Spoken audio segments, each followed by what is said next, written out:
2019 में सीए यानी नागरिकता संशोधन अधिनियम को लेकर शुरू हुई बहस जल्दी ही थमने वाली है।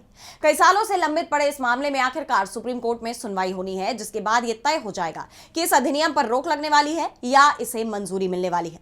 वहीं इस मामले में सुनवाई की तारीख भी सामने आ गई है, जिसके बाद सीए एक बार फिर पूरे देश में चर्चा का विषय बन गया है। तो क्या है ये पूरा मामला, देखिए इस रिपोर्ट में। देश में एक बार फिर सीए यानी नागरिकता संशोधन अधिनियम को लेकर माहौल गरमाने वाला है। इसके नियमों को चुनौती देने वाली याचिकाओं पर सुप्रीम कोर्ट अब अंतिम सुनवाई के लिए तैयार हो गया है। सीजेआई सूर्यकांत, जस्टिस जयमाल्या बागची और जस्टिस विपुल एम पंचोली की स्पेशल बेंच 5 मई 2026 से इस मामले पर सिलसिलेवार सुनवाई करेगी। दरअसल कोर्ट में कुल 243 याचिकाएं लंबित हैं, जिसमें कानून की संवैधानिकता पर सवाल उठाए गए हैं। मामले की संवेदनशीलता और विस्तार को देखते हुए कोर्ट ने सुनवाई का एक खाका तैयार किया है, जिसके तहत याचिकाओं को 2 समूहों में बांटा गया है। पहला असम और त्रिपुरा और दूसरा शेष भारत। नोडल वकीलों को 2 सप्ताह के भीतर इन मामलों की पहचान कर सूची रजिस्ट्री को सौंपने के निर्देश दिए गए हैं। वहीं सुनवाई का शेड्यूल 5 और 6 मई को रखा गया है, जिसमें कानून का विरोध करने वाले याचिकाकर्ताओं को अपनी दलीलें पेश करने के लिए समय दिया गया है।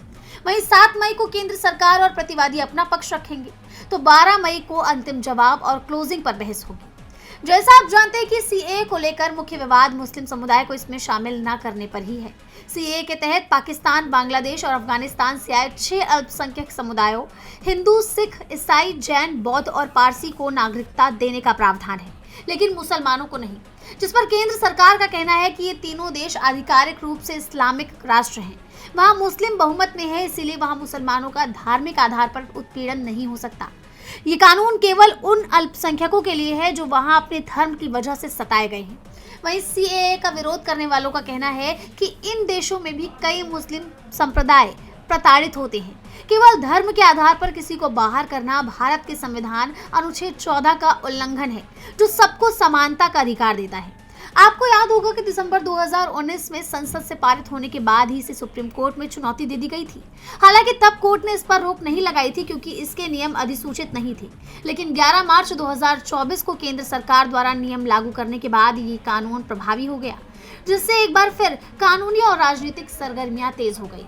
और अब 5 मई से होने वाली ये सुनवाई तय करेगी कि क्या ये कानून संविधान के मूल ढांचे के अनुरूप है या नहीं।